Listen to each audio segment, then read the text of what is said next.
first non-loss was a push on a double. So I was down $300 after the first deck. First run through. God damn, it's loud. Hold on. Let me go back over here. Second shoe went a lot better. Count went up, raised my bets, and I was winning a few.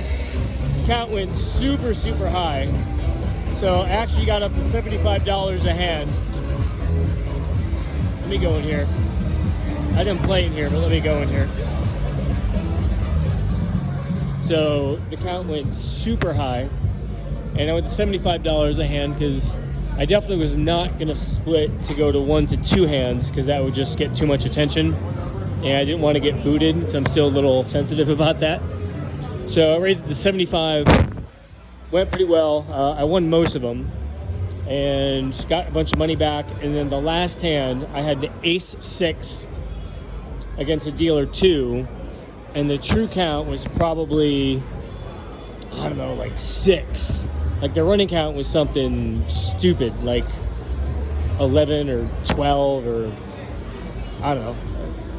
It actually doesn't make sense because they were cutting about, this woman, she initially cut a deck and a quarter, then she went like a deck and a half. This one woman that was cutting the deck, the dealer after the first one, really fluctuated her cut. But the final hand of that second deck, second shoe for me, it was a super high true count, like 5 or 6. So I put down 75. I got an ace-6 against a dealer 2.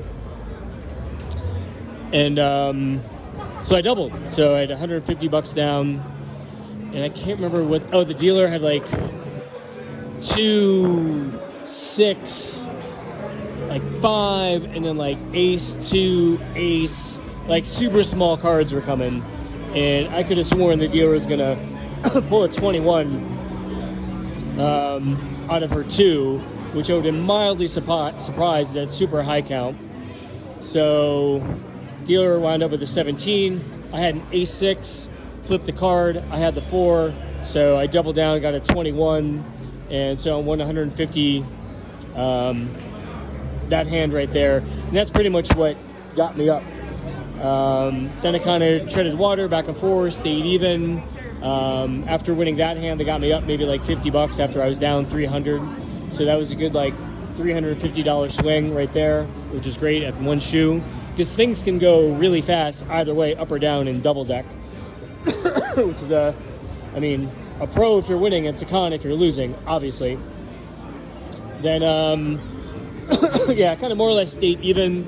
There was me, one other guy, then these 2 women came in and played, and one woman said, yeah, it's a lot better. What are your names? It's a lot better if I know people's names. I'm like, well, how does it make people? She says, people will play right if you know each other. And me being me, I was curious, how does knowing somebody's name have somebody play right? And what is your meaning or definition of playing right? Because in my experience, people have varying definitions of the word right, as in playing right, playing correctly. When people start playing on intuition and feelings and gut, it does not bode well. And to some people, that's playing right. To me, that's not. So her and her friend that she brought over, they left soon thereafter. I don't know if she just didn't like my opinion or what, but she left, which is great. Then it was just back to 2 hands because I didn't like the 4 hands, the high count.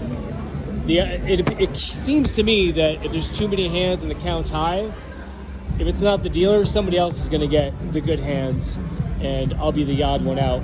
So I really like playing no more than 3 hands total at a double deck game. So when there were 4, I was like, well,